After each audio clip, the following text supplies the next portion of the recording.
5 minutes with Jim Stewart. Minute number 1. To kick us off, give us a little background on how you folks got into the vehicle conversion space. Oh, fucking 5 minutes. You've got a minute for this question. I'm calling this a quick fire round with Jim Stewart, CEO and creative genius here at Shred and Butter. I'm going to hit him with 5 questions sent over from the passenger team. And these are those questions. So, how do I start this story? Where do you go back? Do you go back to childhood? Do you go back to the guys with the mountain days or what? I don't know. Vehicle conversions has been part of my blood.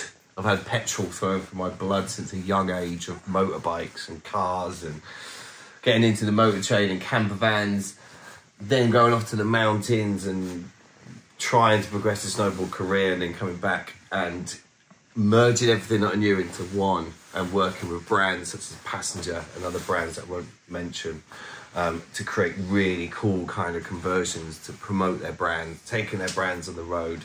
We did it ourselves with Butta Wax, our own brand, and we used to tour around, so we used to get really involved with the conversions and everything that went with it, you know, the tours, the road trips, the content around things like that, and it's just progressed into this madness of a company that is today 12 years down the road.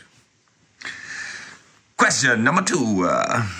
With quite a hefty portfolio of unique builds, can you talk us through any of the standout past projects that are now out roaming the roads? Do you know what? Every single build that's been through here has been individual, unique, different in some way or another. We're not pumping out the same job every time. And we have a whole array of portfolio of people and brands that we've worked with. Double-deckers, lorries, fire engines, vans, trikes, tuk-tuks, boats, planes, trains, planes, automobiles. I think there's some amazing ones that stand out. You know, the Casio vintage double-decker, the one-piece tour that we did all around America, the Arsenal Defender that we took across America, you know, the O'Neill road trip that me and Scott Pemmer behind the lens right now toured on for 2 years. You know, some of those builds were incredible.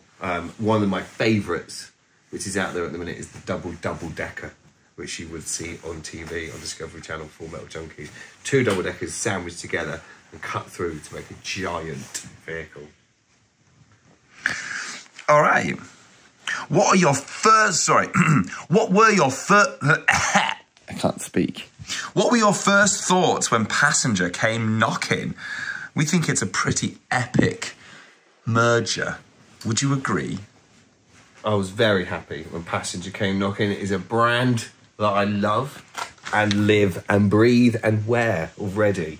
Known them since the early days, back when we were on tour doing our surfing and bits and pieces, and it was great when a brand that you want to work with comes and finds you, you know, and I think that's always a great kind of merger when 2 brands get together like that, and when you can really put a passion into a project because you believe in it, you love it, and you want it to succeed.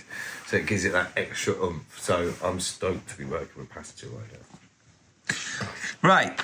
Our community are super excited to get aboard the bus. How much influence has the made-to-roam mindset had on the build? We're thinking colour choices, recycled materials, interior and layout. I think what's great about the whole made-to-roam ethos is that it's very much about the adventurer, the outdoorsy kind of person, which is going to really bring that community together because we've kind of created that space where people can come in, they can hang out. There's a lot of reclaimed materials, and there's a lot of really cool feature walls and things. We've got bringing the inside out with a big serving hatch on the side. We've got light boxes going on that's going to really attract people over to the bus and make them feel welcome when they're on it. So that's going to be the really key thing here is, you know, bringing those colours alive and the feels, the different textures of the woods and stuff like that, so people will see it and go, yes, this is a bus that is made to roam. You've done such an awesome job on Little Furs. What aspect of the build? Apologies. You've done such an awesome job on Little Furs. What aspect of the build would you say you're most proud of? Any nifty features or design elements you can call out? I think the whole build is just really cool. There's so many elements that we're stoked and proud of. You know, being able to use reclaimed materials is something we love. It's something we're very good at. We're really great at sourcing it and making it look great, using nice shapes and diagonals to kind of bring reclaimed wood alive.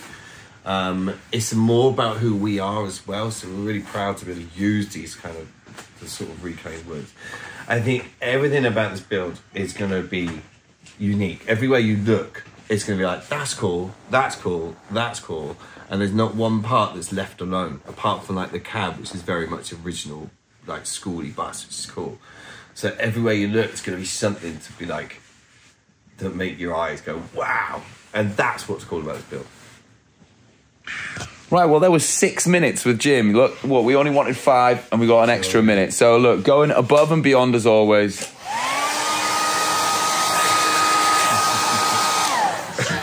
There's an extra 10 seconds for you.